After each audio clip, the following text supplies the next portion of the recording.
Esav's offspring and rejection.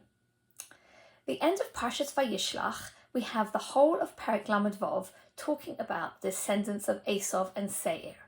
It opens up by saying Ve'ele toldos Esav hu Edom, and then we have these are the generations of Esav, who is Edom, and then we have 43 pesukim devoted to everything to do with the family tree of Esav and Seir. And we know the Torah doesn't waste words, so why is the whole chapter devoted to genealogy, which has nothing to do with Bnei Israel? Esav was Yitzchak's brother, and Yitzchak became the father to Yaakov, and became the father to Bnei Israel. Now, the first thing I'd like to say is Rabbi Jonathan Sachs, Zichron Livracha, said, if you want to read about it, it's on Things Life Has Taught Me About Judaism in June 2019.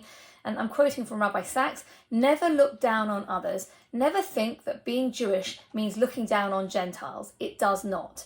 Never think that being a religious Jew entitles you to look down on non-religious Jews. It does not. So that's the first thing I'd like to say. Just because it's something that's not about directly to do with our family, Jews, non-Jews, and irreligious Jews, we're all part of Hashem's creation. So that's the first thing I want to say. But obviously we've got to go into a little bit more detail about why a whole chapter is devoted to Esav. And the Medrash, Bereshis Rabbah Ein Vov Beis, tells us there are aspects of Esav's life, even though for Parshas told us, I spoke about Esav and his name, but there are certain things that Esav was really good at, so much so that Yaakov was frightened before he came to meet Esav, and he was worried about the tremendous merits that Esav had. The one that, first of all, that he lived in the land of Israel, and also that he was a superb example of showing kibbud avayim. He respected his parents in the most incredible way. So that's obviously why we're interested in Esav, but why specifically Esav's genealogy? Now, the art scroll in Bereshis Volume 4 that was printed in 1979, Besorah Publications, if you want to check it up, it's on page 1531, and it tells us the following: it's clear that the Torah would not have devoted so much space to the topic of Esav unless it contained many sublime mysteries. Though much of such esoteric knowledge eludes us, the Kabbalists have dwelt heavily upon it. And there's a whole area in the Zohar which is devoted to its exposition. Unfortunately, I'm not really an expert on Zohar, but I would like to say something about what we can learn from this chapter and why it's still included in the Torah. The Medrash Tanchuma in Parshas Vayeshev Aleph Daled tells us, V'chein nis'asek b'yechus b'nei Esav. Hashem finds himself concerned with the genealogy of Esav. Why? Lahodia nivulon, to disclose how degenerate his family was. She'atom motze shehem b'nei zimo, because you will see that Esav's descendants were very incestuous. There were lots of incestuous relationships. And in fact, one of these relationships is the story of Timnah. And if we look at Bereshis Lamed Vov in this Perek, Posuk Yud Beis, we read, the Timnah haisa pilegesh le'Eliphaz. And Timnah was the concubine of Esav. Now, Eliphaz was Ben Esav, the son of Esav. Vateled le'Eliphaz es Amalek. And she gave birth to Amalek. So Eliphaz was the father, and Timnah was the mother of Amalek. We'll come back to Amalek a little bit later. Now, the Medrash in Vayeshev tells us that Eliphaz actually married his own daughter. How's that possible? He had a relationship with the wife of Seir, and she became pregnant. And from that relationship, she gave birth to Timnah. So although the Torah says she was perhaps Seir's daughter, the words are a little bit ambiguous. But in fact, according to Medrash, she was incestuous with her own father, and she then became the mother to Amalek. What's really interesting is in Perek Lamed Vov Posuk Kaf Beis, we read Va'achos Loton Timnah, and the sister of Loton was Timnah. Now, Loton was a tribal chief, so effectively Timnah was royalty. Why does the Torah talk about Timnah's brother? Where are we going with this? But in fact, the Rambam in his Guide to Perplex, Part 3, 51-2, teaches us that there are portions in the Torah which include deep wisdom but have been misunderstood by many people.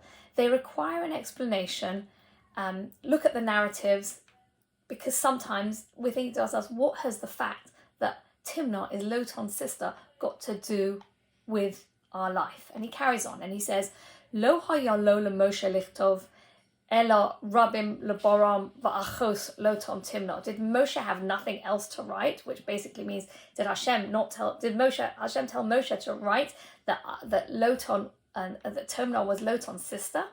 And the Rambam carries on to tell us that every narrative in the Torah serves a certain purpose in connection with religious teaching. We might not know, but there is something that we can learn. We haven't worked it out yet, but there is something we can learn. And it helps us either establish a principle of faith or regulate our actions or to prevent wrongdoing and injustice among men. So what is going on here? In fact, he even quotes that posuk, Va'achos Lotan Timnah. What can we learn from there? To understand this better, we can look at the Gemara Sanhedrin 99b, where we have the story of Menashe ben Cheskia, who would sit and teach flawed interpretations of Torah narratives. And Menashe said, did Moshe need to write something so insignificant like Lotan's sister was Timnah? Menashe began mocking and saying, what do we need these pasukim for? And ultimately, he came to violate and negate the whole of the Torah. The Gemara asks, what is the significance of Va'achos Lotan Timnah? And the Gemara explains that Timnah was the daughter of kings, and she was royalty, and she sought to convert to Judaism, so to speak, because what was Judaism at the time? And the Medrash tells us that she approached Avraham, Yitzchak, and Yaakov, and they did not accept her.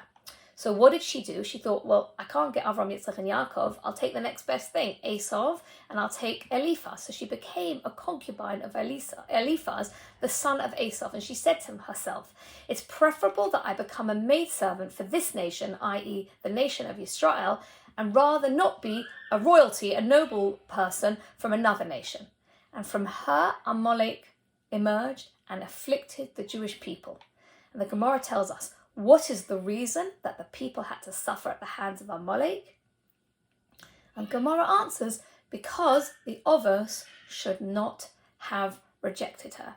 Even though I'm quite sure that Avraham, Yitzchak, and Yaakov had a reason why they perhaps wanted to not allow Timnah to join their family. A person has to always be very sensitive if they are, for whatever reason, they have to reject someone, they have to tell someone, they have to let them down in a very gentle way. If someone's, for example, in charge of employing someone and someone's not quite a good fit for the job, the person who's doing the interviews has to be very, very careful and gentle about the way that they let that person down. We have no idea what the backlash is going to be if we do something to someone where they feel rejected. Look at Timnah. She gave up being royalty and said, I'd rather be a maidservant in Avram's house. And yet she almost came back to bite them through her son Amalek. And there's a research paper which is called A Paradoxical Rejection. It's a Sage publication, 2011, and I'll put the link to it in the comments below. And the paper suggests that people are strongly motivated to feel accepted by others, yet when faced with acute peer rejection, they often aggress against the very peers they desire acceptance from, which may lead to further rejection. And acute peer rejection evokes hostile intent attributions that in turn lead to aggressive reactions.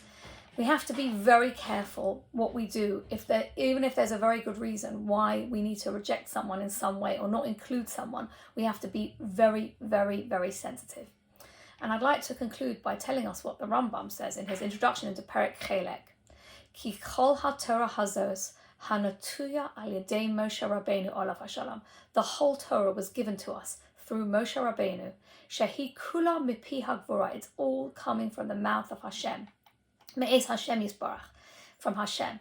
The Timnah haisa pilegesh, and the posuk that Timnah was the pilegesh, was the concubine of Eliphaz. V'anochi Hashem Elokecha, and I am the Lord your God. V'Shema Israel, and the Shema Israel, Hero Israel. Hakol mipi hagvura, Everything comes from Hashem. V'hakol Toras Hashem, Tamima, Tahora, Kedosha, Ve'emes. Everything comes from Hashem, and we have to believe that everything is the Torah that Hashem has given us, and everything is holy and true.